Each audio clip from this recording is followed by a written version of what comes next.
is actually showing us that the supreme reality, the absolute truth which we are all seeking, is actually a person. That's what it shines, it reveals. It's not just a ray of light, it's not a pocket of energy. That is all there, that also exists.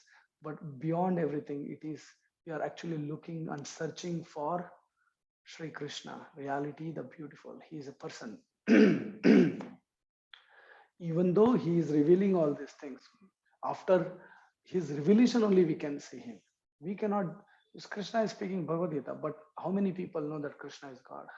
Many people even read Bhagavad Gita and they even give big classes, but what is their conclusion? Not everyone conclude that Krishna is the supreme personality of Godhead. If we do not come to the conclusion, he himself declares in Bhagavad Gita, what else authenticity we need to prove that he is supreme personality? Means he is supreme. Means when you say supreme, supreme cannot be two. Supreme means one, who is above everyone, who is above everything. It's called God. Means that supreme is synonymous word is God. Means who knows everything, who is omniscient, who is everywhere, that's omnipresent, and who is all powerful, omnipotent. So he has all these attributes in full. That's what makes him God, right? There is Aishwaryasya Viryasya Samagra, this shloka in Bhagavatam, which says, which basically defines Bhagavan. Bhagavan means with six attributes. Full renunciation means he's renounced fully, yet he's attached to devotees. That's a different, but means he is not dependent on anyone. He's fully renounced. He's all attractive. He's the most richest. He's very powerful. He's very famous. So these kind of attributes basically makes him Bhagwan. So Bhagavan, six opulences in full he has. So Gita should take us to that conclusion, that it should show us Krishna. If it is not showing us Krishna, showing us means what? Show means it has to conclude that he is the main object we are looking for. He is the main goal we are all striving for. If it is not taking in that direction, then it means that it is not understood in the proper way. So that is why Bhagavad Gita should be understood in the light of Srimad Bhagavatam. That's what Sridhar Maharaj says. This hidden treasure is all about that. Hidden treasure means to understand Gita in the light of Srimad Bhagavatam. Srimad Bhagavatam concludes that Sri Krishna is the origin of everything. Sri Krishna is the supreme personality. He is God. So that is what Bhagavatam is concluding. There is another plane where he is above God, means it is the plane of Vrindavan. That is the deepest, most reality. It is taking us there, and our goal is to reach there. So in the analysis of Prayojana, or the supreme objective, internal inspiration of pure love in pursuit of the supreme absolute reality has been mentioned as the perfectional attainment. What is the perfectional attainment? What is our most highest prospect? Jiva, we are all trying to, let's put it in one word. Let's not use big words and make it more complicated. Let's just talk as if we are sitting next to each other and discussing something very light matter. Then we use generally lighter words, and where we can understand each other. We'll not talk philosophy sometimes, right? Similarly, even this could be understood in a very simple language, and simple heart, simple intellect, everything. So let us put it together with one question. What do you think? This question was even asked to Srila Prabhupada. What is the purpose of human life? A group of scientists, a group of intellectual people were gathered, and in America, Srila Prabhupada was asked this question.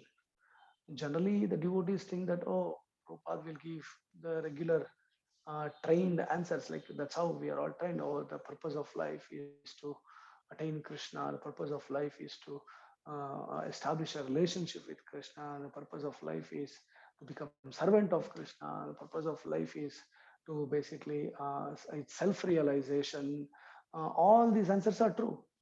having loving service to the divine couple, Radha Krishna. That is the absolute answer, no doubt. Many answers, they're all correct. And many of his disciples were expecting him to answer, give one of these answers, because all answers are correct. So Prabhupada surprised everyone by actually saying the purpose of life. I'll just ask you all to unmute now. So anyone wants to say, if you've heard this lecture, if not, even if you've not heard it, just guess what Prabhupada would have said. Probably we'll build on that. So, you feel free to give any answer. That's fine, not a problem at all. What's the purpose of life? Just think from, don't have to even think from the religious aspect or spiritual aspect or anything. Just say, what you feel. What's the purpose of life? We are humans. We feel that we are humans. That is important first. Yes, we are different to other animals because our consciousness is evolved. What is the purpose of this human life? What is it? To serve. Anyone gives any answer? That's fine. To serve. Yes, Madhu. To serve. To serve. Not to Okay. enjoy. Not to enjoy. That's a very good. Is to serve. That's a very good answer. You said serve, not to enjoy. Yeah. Yeah. Okay. Just serve. Okay. So actually, you've given answer, but the wrong one. Means No, you've answered sorry, it. No. You've answered it. I was expecting that. Anyways, but great that you've answered it. But you said Prabhu serve. To do Yes, Mata. Prabhu to do what to do everything, but keep him as the center. To do everything in the sense. That is good. That is also right. But that is more of a sadhana bhakti. It means that is what we have to practice. I'm not talking about practice here. I'm saying, I'm just asking one question. What is the purpose of life? Means why are we doing all these things? Means anything you can to take attain off. his lotus feet, Prabhu. Yeah, that's what I said. These are all the wonderful answers which the disciples were expecting Prabhupada would say. What is the purpose of that? Is right answer. I'm not saying it is not right. Please don't mistake me. That is actually beautiful, perfect answer to attain his lotus feet. That is perfectly right. So, but sometimes acharyas, they see the audience and then they speak, and to basically start a conversation and to give them proper teachings, they will say something which is very puzzling. Madhu actually gave half answer, but he said not to, but actually that's the word he used. Prabhupada said, purpose of life is enjoyment. That's what he says, Madhu said not to enjoy, but actually that's the answer. That's the answer Prabhupada gives to enjoyment. Means purpose of life is enjoyment. In one perspective, if you really look at it, it is true. He doesn't say enjoying our senses. He says is enjoyment. And then he says, but we have no idea how to enjoy here. And then he starts off a nice class and he gives a wonderful lecture to all those people. And he establishes what Akhila Mataji said and what even Madhu said. Actually, enjoyment is in service. Enjoyment is in attaining the lotus feet of Krishna. Enjoyment is moving away from the self-centeredness to the periphery and moving who is now in the periphery in our lives. Krishna is in the periphery, sometimes not even in the periphery, he's not even in the list.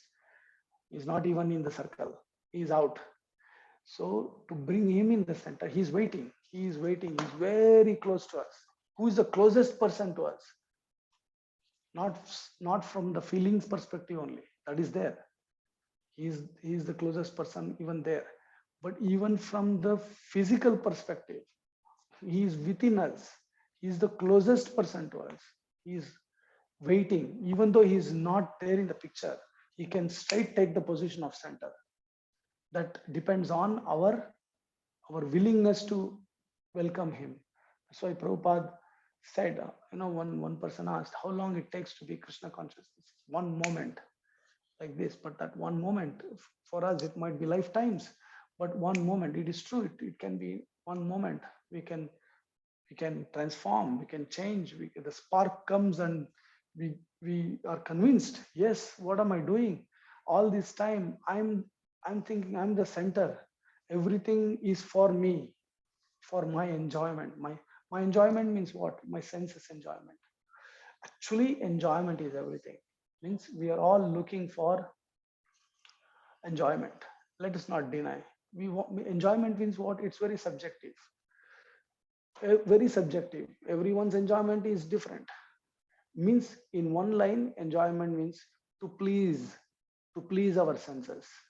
We are trying to please our senses, and when the senses are pleased, we think we are happy, we are enjoying it. But unfortunately, it is perverted reflection. Krishna enjoys because we are part and parcel of Krishna. We have the tendency. We have the tendency as well. Krishna enjoys, and he is supreme enjoyer. Means enjoyment is not wrong. So we should. That's why we should understand everything proper. Enjoyment is the thing. Enjoyment is the center.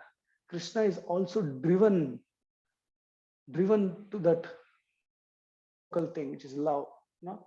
So both devotee and Krishna are attracted to the center. That center is love.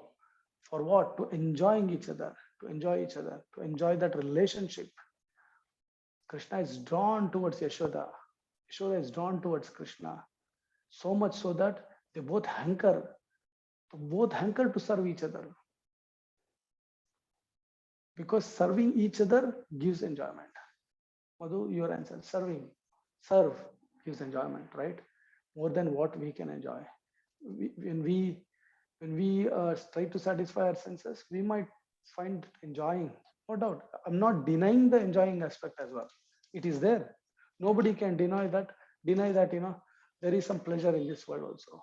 If someone says that there is absolutely no pleasure in this world, it's all bogus, it is not true as well. There is pleasure, but it is very limited, and most of the time we don't understand.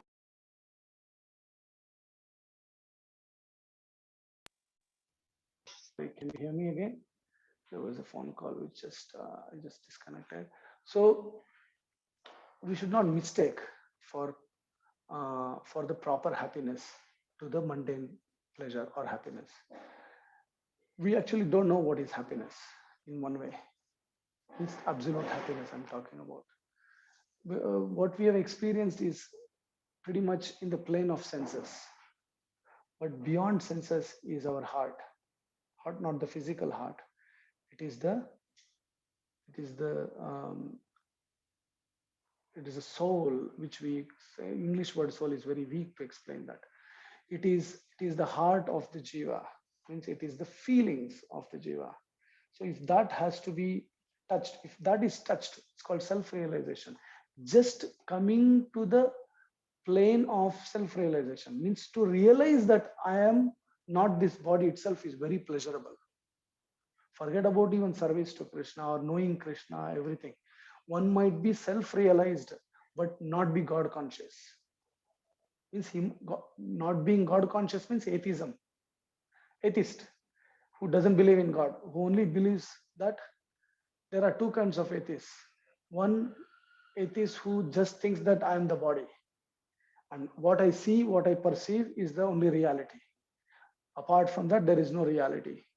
Means everything is just, people just, it's just hodgepodge. They're just foolish. They're going and searching for something which they cannot perceive. It is foolishness. Just enjoy here, because this is what you can perceive, is where you can act. That is one type of atheists. There are different kinds of atheists. Even gradations are there in atheists as well. One says that no, this body and this Prakriti, what we see is not just the reality. There is more to this reality. I'm not actually just this body. These are just the covering. I am something more to this. So then he goes in the quest and he realizes, it's called self-realization. He realizes that he is actually not the body. He is Sat Chit Ananda. But does that end there? If he ends there, then in one way it is like a self-suicide, because you are just, but that gives a lot of ananda, no doubt in it. Just coming to that plane will give you liberation. Means you will not take birth again. Many people say, oh, that is enough, right? Because you've achieved, you are suffering here. You just wanted to get away from this suffering and you achieved liberation. But from the highest perspective, higher perspective, that is considered as a fall down or a hell. Because just by getting away from the negative side is not enough. You have to come to the positive side. So liberation is just getting away from pain. Like if I'm suffocating you like this, or pinching you, or just holding your neck, suffocation is there, suffering is there. What we need at that moment is just release from that suffocation, no doubt. But that is not the ultimate. Getting relief from the pain, if we think is the highest thing, then we are foolish in one way, because that is just coming back to the normalcy. That's it. So you were not suffocated before. You were in that plane. You were suffocated, and then you were left, let free. That doesn't mean that that doesn't mean that that's the highest. You have come back to the normal position. That's it. A fish is taken out of the water, and it is suffocating. It is dying. It's let back in the water, but that it is just in the normal happy condition. That's it. But there is beyond it. But that happy condition itself is amazing, no doubt. There are a lot of schools nowadays, we might have all got experienced with some kind of yoga kriya, only connected to body and mind, nothing beyond that. But if we really practice in the proper light, even yoga, that can even touch the soul platform, no doubt in it. But the modern yoga asanas which are existing in this world, they themselves, if you follow that properly, the pranayama and yoga systems and kundalini shakti and all those things, even from the bodily platform, it just blows your mind away. It means it just gives you an amazing experience. You can say that, oh, it's so pleasurable. It is so much anandam there. Oh, that is so good. That itself will give you so much. What to talk about when you're self-realized. There's a lot of ananda there, no doubt. But from the higher perspective, when you're in the 10th floor, top floor, when you look down, you can clearly see there are 9th, 8th, 7th, 6th, 5th floor. But when you are climbing up and you can't see anything higher, you come to the 5th floor and think that, oh, I can see everything. But you don't realize that if you go to the 10th floor, you can see much wider, you can see much more better. So similarly, from the higher perspective, there is more planes which a jiva can uncover.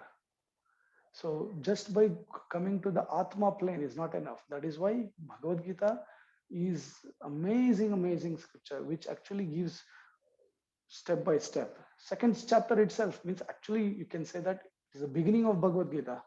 First chapter is more giving us the Sainya Darshana. The instruction, Bhagavan starts speaking in second chapter. He doesn't speak in the first chapter.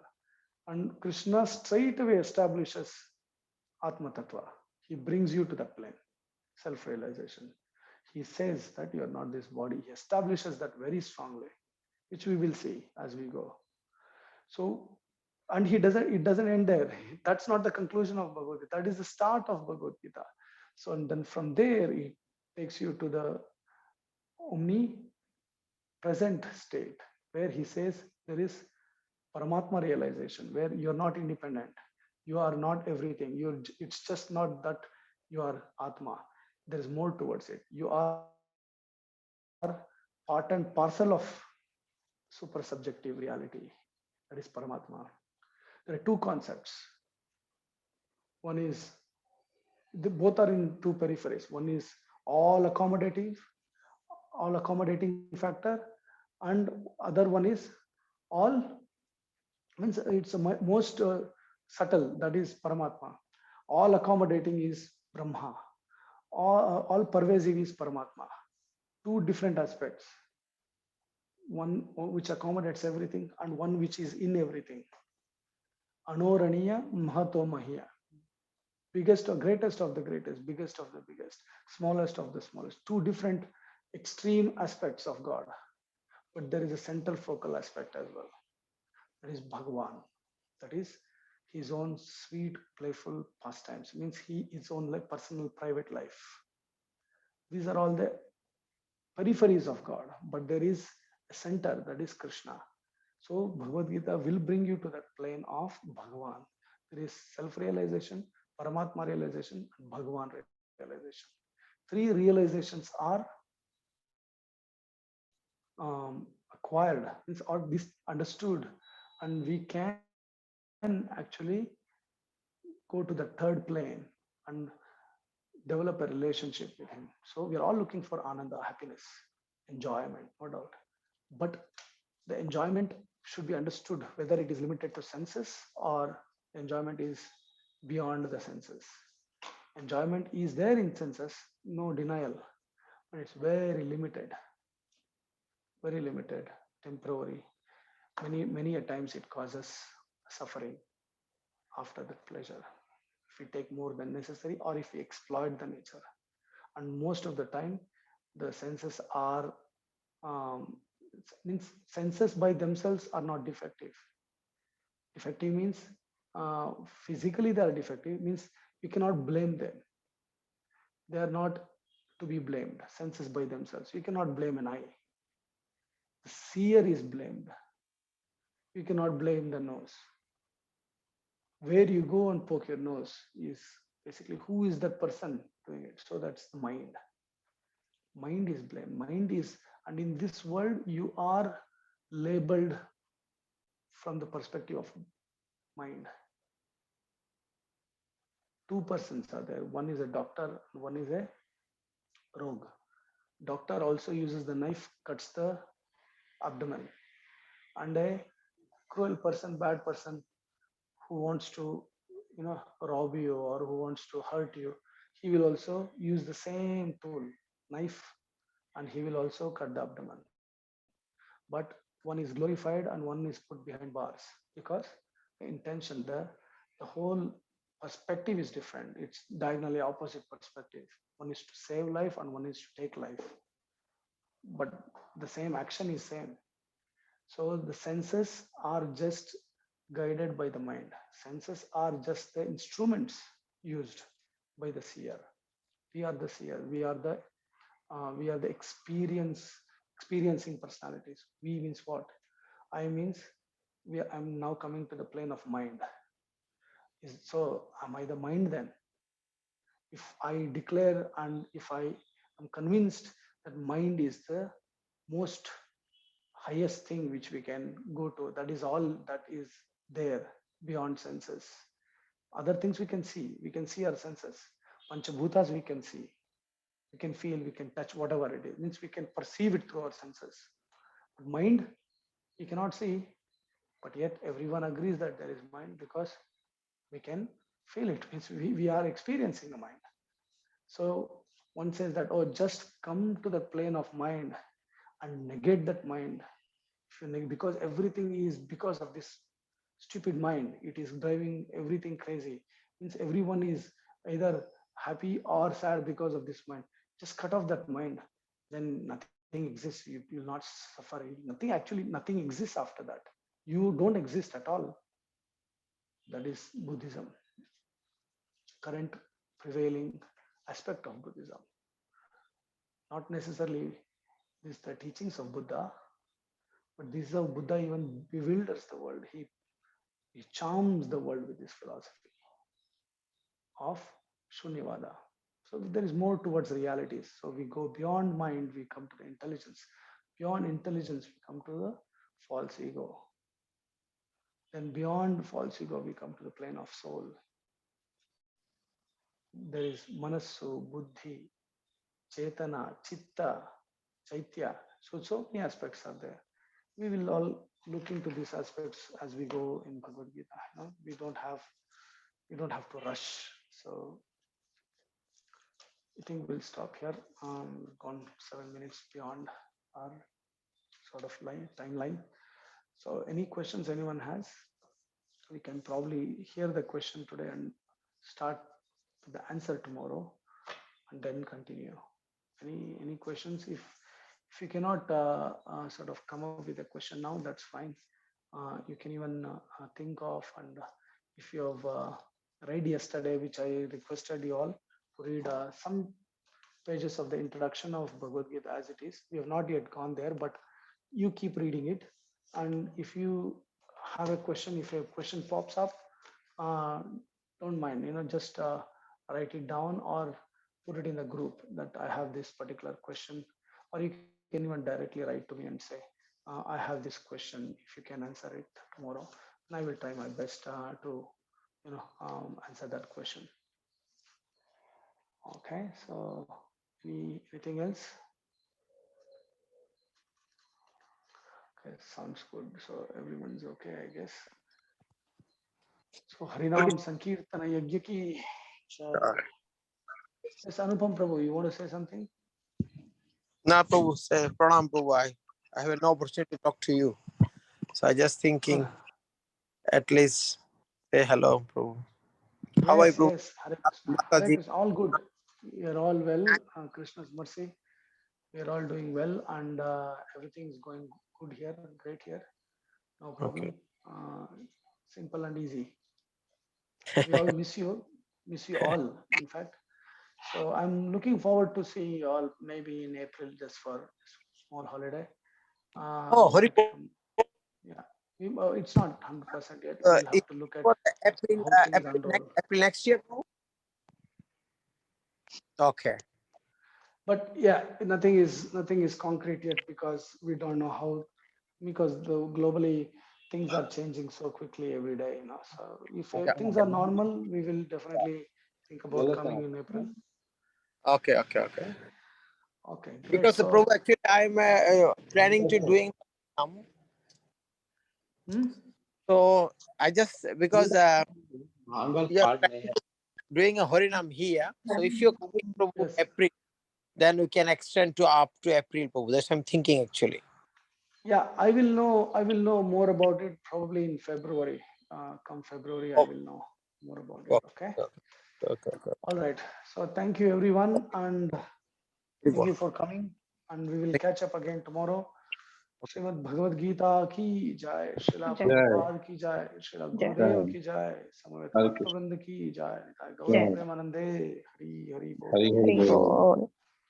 Bol. Hare Krishna, Prabhu. Hare Krishna. Hare Krishna. Hare Krishna.